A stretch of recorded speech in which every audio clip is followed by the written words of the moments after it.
Hello, good day everyone. We are the group number 3 and our topic is lesson 8 that talks about the global city. And by the end of the lesson, we should be able to understand why globalization is a spatial phenomenon, in what area they consider or known as a special of a common city. And we should be able to identify the attributes of global city. Yes, we need to know this since a lot of global cities are known of their relevant attributes. And lastly, we should be able to analyze on how cities serve as an engine globalizations because there are parts of cities that serve as the engine of globalizations. Now, if you had a chance to move in New York, Tokyo, or Seoul, what would be your answer? Well, that would be depend, right?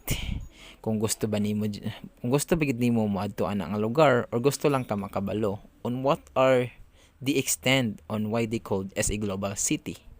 But we all have heard about these places by watching movies and browsing on internet, 'di ba? Kung unsa nga klase ang ilang city as a global. Even though wala ta kaadto sa ani nga mga places, but we have an idea based on what we observe in internet and watching televisions, etc. And technically, not all people have been to a different global city, but most of us know about them. So this global city remains influenced in our images by knowing what are the extents of a global city and what are their advantages and disadvantages. And we have come to think that what are these places and what are these places that are considered as a global. But before we define global cities, let us first know that why do we need to study global cities? Now, globalizations define that globalization is spatial because it occurs in physical. If you notice kung mugawas ka or muad to sa different cities, we will notice that there are different buildings and other foreign investments nga we call this somehow skyscrapers. Kabantay ka ng mga dagko nga building sa amin ang may makita kanang mo reflect bitay imong kuan imong self ana mo na mga skyscraper mo na example sa buildings of a skyscrapers that would be that would be able to move the capital to the city. In a sense, ang globalizations daw has an impact and contributions towards people and its environment, and it is why it is called globalization is spatial, occurs physically. Second, globalization is spatial because what makes it move is the fact that it's based in places. Just like I said, now that these buildings, what we call skyscrapers, also known as movement of capital of that certain place inside of a global city. Just like LA, Los Angeles, the home of Hollywood, etc. Nga na define as ikuan spatial of a globalization. When we say spatial has an impact or relay to something na makahatag og beneficial anang part like sa people, sa cities, sa environment, etc. Ana. And now let's define the global city. At this point, let's define global city. Sociologist Saskia Sassin popularized the term global city in the 1990s. Her criteria for what constitutes a global city were primarily economic. In her work, she initially identified 3 global cities: New York, London, and Tokyo, all of which are hubs of global finance and capitalism. They are the homes, for instance, of the world's top stock exchanges where investors buy and sell shares in major corporations. New York has the New York Stock Exchange, London has the Financial Times Stock Exchange, and Tokyo has the Nikkei. The amount of money traded in these markets is staggering. The value of shares traded in the NYSE, for example, is $19,300 billion, while that of the shares in the Philippine Stock Exchange is only $231.3 billion. Limiting the discussion of global cities to these three metropolises, however, is proving more and more restrictive. The global economy has changed significantly since Sassin wrote her book, and any account of the economic power of critics today must take note of the latest developments. Recent commentators have expanded the criteria that Sassin used to determine what constitutes a global city, though it is not as wealthy as New York. Movie-making Mecca Los Angeles can now rival the Big Apple's cultural influence. San Francisco must now factor in as another global city because it is the home of the most powerful internet companies like Facebook, Twitter, and Google. Sociologist Saskia Sassin popularized the term global city that identified in four ways. First, key location for finance and specialized service firms, which have replaced manufacturing as the leading economic services. Second, sites of production, including the production of innovations in leading industries. Third, highly concentrated command points in the organization of the world economy. And lastly, markets for the products and innovations produced. Key to Sassin's concept of the global city is an emphasis on the flow of information and capital. Cities are major nodes in the interconnected system of information and money, and the wealth that they capture is intimately related to the specialized businesses that facilitate those flows, like financial institutions, consulting firms, accounting firms, law firms, and media organizations. Sassin points out that these flows are no longer tightly bound to national boundaries and systems of regulation.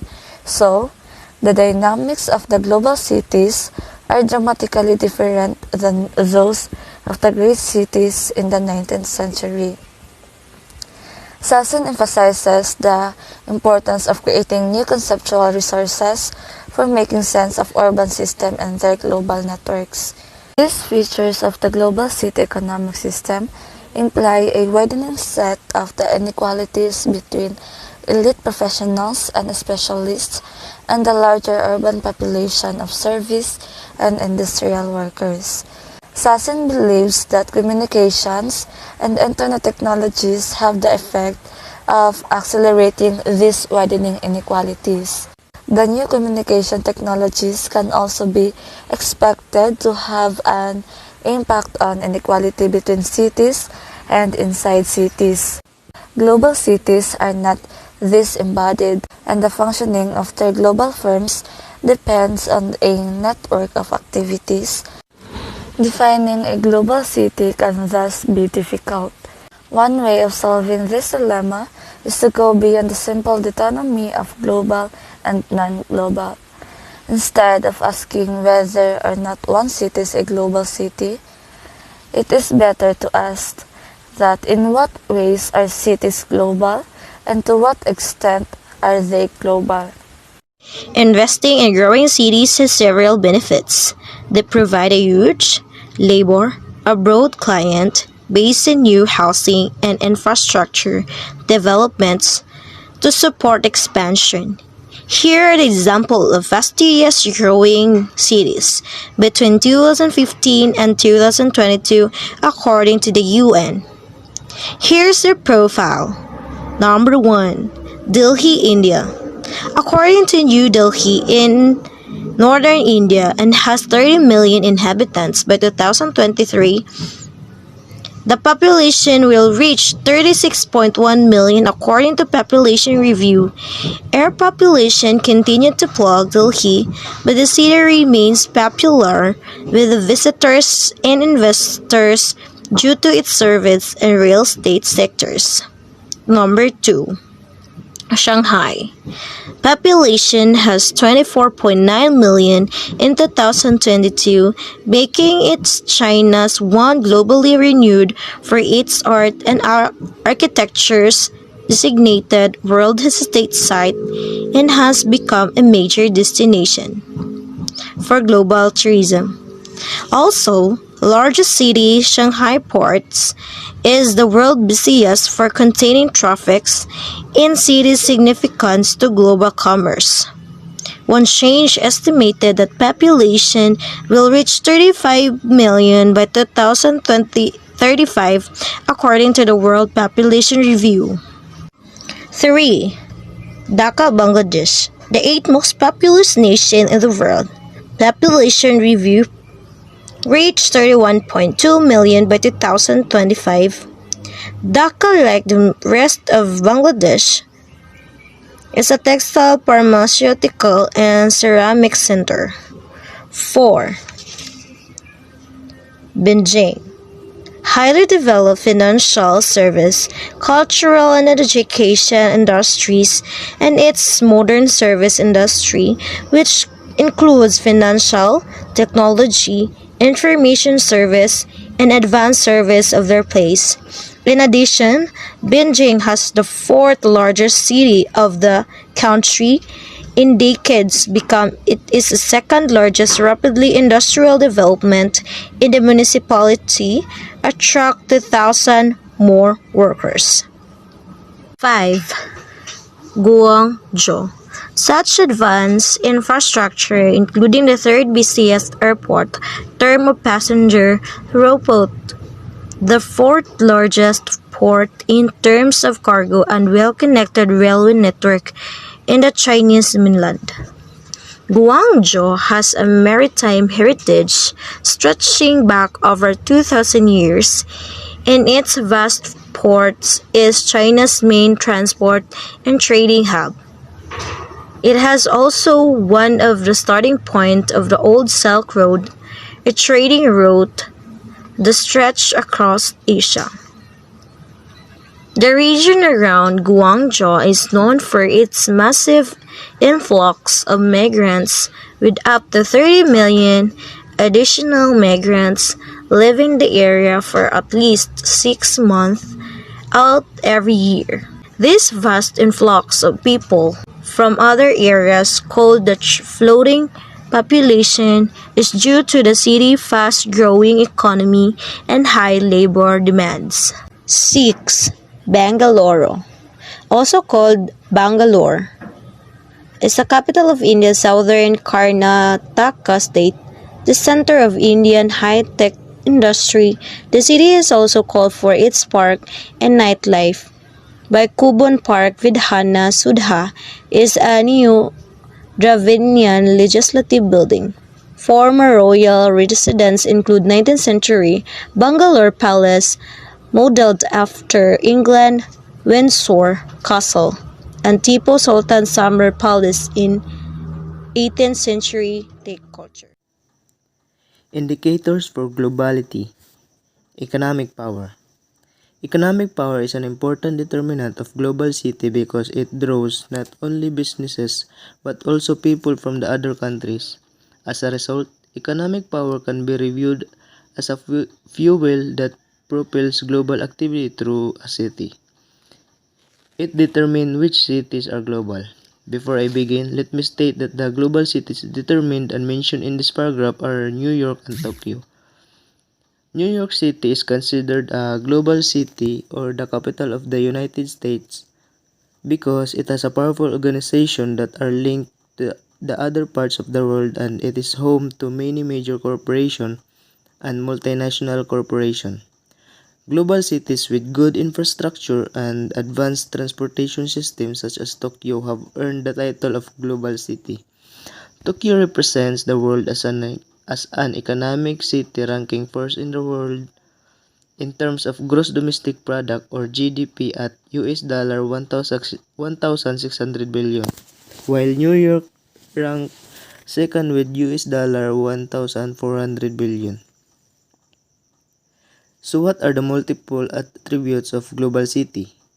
The foremost characteristic in economic power, Sassin remained correct in saying that economic power largely determines which cities are global. New York may have the largest stock market in the world, but Tokyo houses the most number of corporate headquarters, or 613 company headquarters as against 217 in New York, its closest competitor. Shanghai may have a smaller stock market compared to New York and Tokyo, but plays critical role in the global economic supply chain ever since China has become the manufacturing center of the world. Shanghai has the world's busiest container port, moving over 33 million container units in 2013. Economic opportunities in global city make it attractive to talents from across the world. Since the 1970s, many of the top IT programmers and engineers from Asia may have moved to the San Francisco Bay Area to become some of the key figures in Silicon Valley technology boom. London remains preferred destination for many Filipinos with nursing degrees. Cities with more resources are better able to serve their citizens. Economic development raises tax revenues, the number of available jobs, and the opportunities available to citizens. So, economic competitive. So, to be able to measure the economic competitiveness of the City of Economics Intelligence Unit has added other criteria like market size, purchasing power of the citizens, size of the middle class, and potential growth. It is also one of the strategic way to develop the economy, no? The economic competitiveness. At the World Economic Forum, we believe that competitive economies are those that are most likely to be able to grow more sustainably and inclusively, meaning more likelihood that everyone in society will benefit from the fruit of economic growth. So, as what I've mentioned, economic competitive is one of the strategic way to improve or to develop one's specific area or what we call country. So, center of authority. So, what is the center of authority? It is an organization has centralized authority when all or most decision and directives originate from a single source, typically from those at the top of the organizational structure. The source of centralized authority is at the top of the hierarchy, radiating outward. One of the example of this one is the state power. No? State power explain police power, the capacity of state of regulating behaviors and enforce order within a territory, to extrovert concept of power in international relationships. One of the example of this is the North Korea. Dili ka maka-migrate so easy. Di ka maka-take of vacation dito. It's because of their higpit nga security. Also silang policy, dili siya attractive sa mga tourist na mga country. It's because there's a lot of policy, like for example is no taking of pictures and also videos for some security reasons. So, political influence. A powerful political hubs exert influence on their own countries as well as international affairs. The city that house major international organization may also be considered centers of political influence. Political influence or authority refers to a tribal council, leadership, internal process, or other mechanism that a tribe or group has used to influence or control the behavior of its member in significant ways, and or to make decisions for a tribe or group that substantially affect its members, what I've mentioned in a center of authority, and or represent the tribe or group in dealing with outsiders in matters of consequences. So it's very important to understand this procedure in light of the tribe or group history, culture, and social structure. Finally, global cities are center of higher learning and culture. A city's intellectual influence is seen through the influence of its publishing industry. Many of the books that people read are published in places like New York, London, or Paris. The New York Times carries the name of the New York City, but it is far from being a local newspaper. People read it not just across America but also all over the world. One of the reasons for the many tourists visiting Boston is because they want to see Harvard University, the world top university. Many Asian teenagers are moving to Sydney in Australia because of the leading English language universities there. Education currently Australia's third largest export, just behind coal and iron ore, and significantly ahead of the tourism. In 2015, the Australian government reported that it made as much as 19.2 billion Australian dollar from education alone. We have already explained why Los Angeles, the center of the American film industry, may be considered a global city. A less obvious example, however, is Copenhagen, the capital of the Denmark. It is so small that one can tour the entire city by bicycle in 30 minutes. It is not the home of the major stocks market, and its population is rather homogeneous.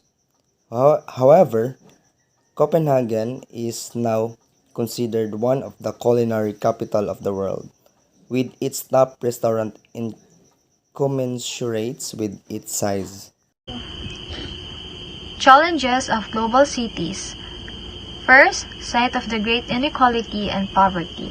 Inequality and poverty is one of the major challenges of global cities for this following reason.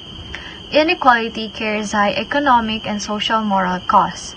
Unequal distribution of income and access to key services like education and health can undermine economic growth and social cohesion, inflate healthcare costs, and drive up crime. As an example, consider the area of the healthcare where the COVID-19 pandemic has occurred. Typically, the wealthy and powerful have the priority access to medical treatment. Global poverty is one of the very worst problems that the world faces today. The poorest in the world are often hungry, much have less access to education, regularly have no light at night, and suffer from much poorer health. There are the various causes of poverty. Rising population is putting the burden on the resources and budgets of the countries. Governments are finding difficulties to provide food, shelter, and employment of the rising population.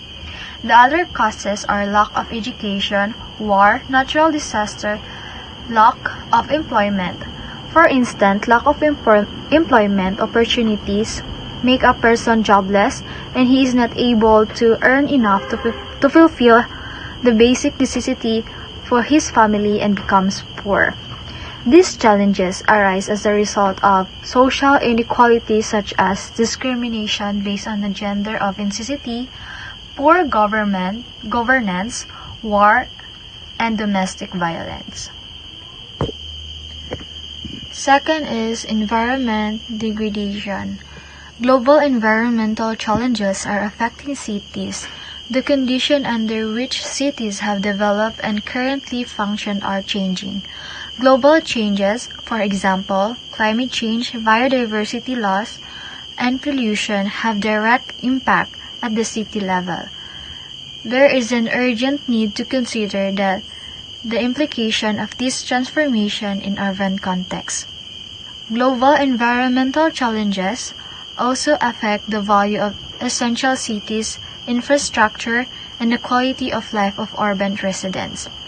Environmental changes in air, fresh water, biodiversity, ocean, coast and land, even in the far-flung but connected places, affect human aspects such as health, equity, and food security at the city level. Therefore, overconsumption of natural resources result in environmental degradation, reducing the effectiveness of essential ecosystem services such as the mitigation of floods and landslide. This lead to increased risk from disaster, and in turn for natural hazard can further degrade the environment. Major cities can be sites of major terror attacks. Cities are targets of attacks and primary recipients of their economic and social side effects from which it is difficult to recover. Vulnerability is worse in urban areas, especially in developing countries. However, the effect of terrorist acts on cities of the southern hemisphere is not well understood. Episodes of terror that have had the most devastating impact on cities have usually been statedly. Many have been backed by the United States.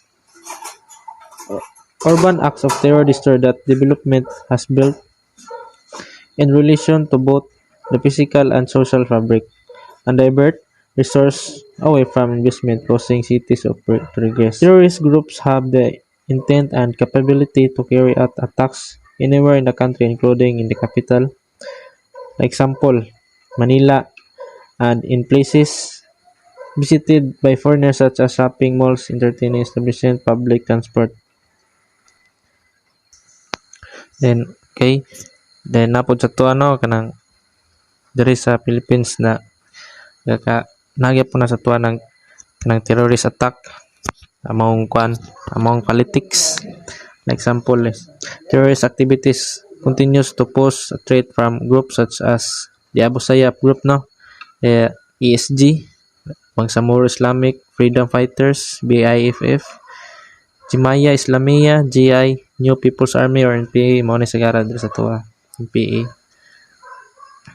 Some groups have pledged allegiance to Daesh, formerly referred to as ISIL, and are likely to regard Westerners as legitimate targets. Recent notable incidents include maning mga katong mga incident about diri sa tuwa Philippines about na terrorist attack ni na and here's the result sa tungkuan. Record 28th of June 2019, a dual suicide attack on a military base in Indanan in Sulu province killed 3 civilians and 3 military personnel as well as 2 attackers. A further 22 people were injured. And on 27 January 2019, 27 people were killed and many more injured as a result of bomb attacks of a Roman Catholic cathedral on Hulu Island in Sulu province. Sigara dito kusog kini dito ila. Then on 31 on December 2018, an IED explosion exploded at the entrance to the South Seas shopping mall in Cotabato City, killing 2 people and injuring many more. And that's my explanation about in cities.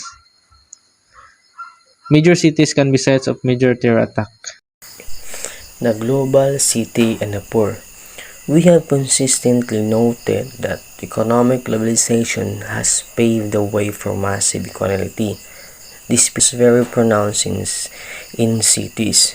Yes, massive inequality is very prone to those succeeding and triumph countries, which are also highlighting how rich people treat those people living in a middle class. So some large cities, particularly those in Scandinavia, have found ways to mitigate inequality through state redistribution programs. So in this in this slides it says that kanina city nga Scandinavia is naga-find sila ba naga-seek sila ways para bitaw mahimong less ang inequality sa isa ka lugar. Ako pong based po sa ako na samtang redistribution programs is kana silang kanina programs is para bitaw ma-minimize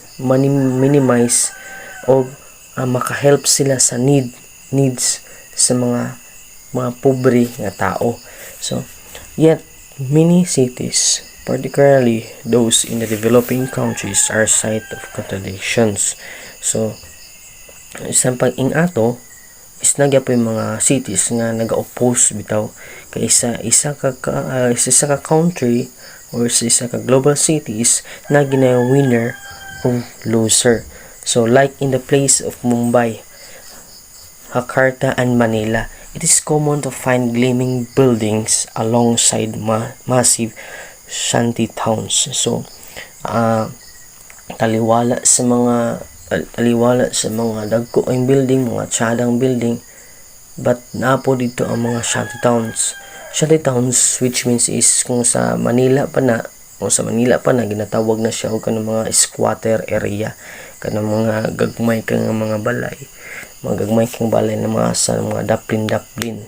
So muna siya ang shanty towns. So in the outskirts of New York and San Francisco are poor urban enclaves occupied by African Americans and immigrant families who are often denied opportunities of a better life.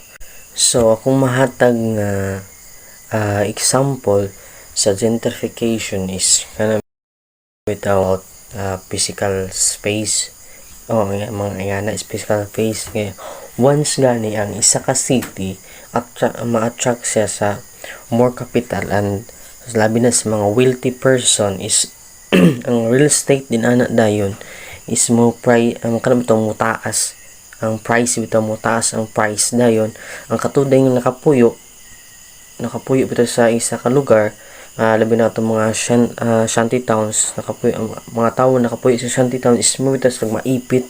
Ay naman is nagasaka na bitaw ang ilang nagasaka na bitaw ang price bitaw. Then sila mo rin itong ma-force lang balhin sa mga cheaper na din nga mga establishments na yun. Mo din itong mo na ginaingon nga driving out poor in favor of newer wealthier residents. So nga na, so dili din mo kuha na yun nga yung maingon nga the rich grow richer, the poor get poorer through the egalitarianism of exchange. Class division wider. Cities become more ghettoized as the rich seal themselves of poor protection while the poorer become ghettoized. So unsa ba ni egalitarianism? Egalitarianism is muna siya ang kanang human equality or removal of inequalities of people. So kaning ghettoized is muna siya ang tong mga tang isolate in. So examples mga gentrification is in Australian cities, poor Abdulmar Australians have been most acutely affected by gentrification. So in France, poor Muslim migrants are forced out of Paris and have clustered around ethnic enclaves known as banlieues. Slowly, they are being forced to move farther away from the economic centers of the cities. So, sinagi mga bansa nga kanabitong sa sobra kadaghan nga mga mga pobre is di na kaya bitaw ang iangat ang kinabuhi sa isa ka tao. Ano ba kinabuhi sa mga pobreng tao is ang ilang makaya ng isa kanabitong mangita sa way para ma-minimize nila. So as a city attracts more capital and richer residents, real estate prices go up and poor residents are forced to relocate to far away but cheaper areas. This phenomenon of driving out of newer wealthier residents is called gentrification. Gentrification, a phenomenon of driving out the poor in favor of newer, wealthier residents. In conclusion, global cities are sites and medium of globalization. They are materials presentations of the phenomenon. Through them, we see the best of globalizations. They are places that create exciting fusions of culture and ideas.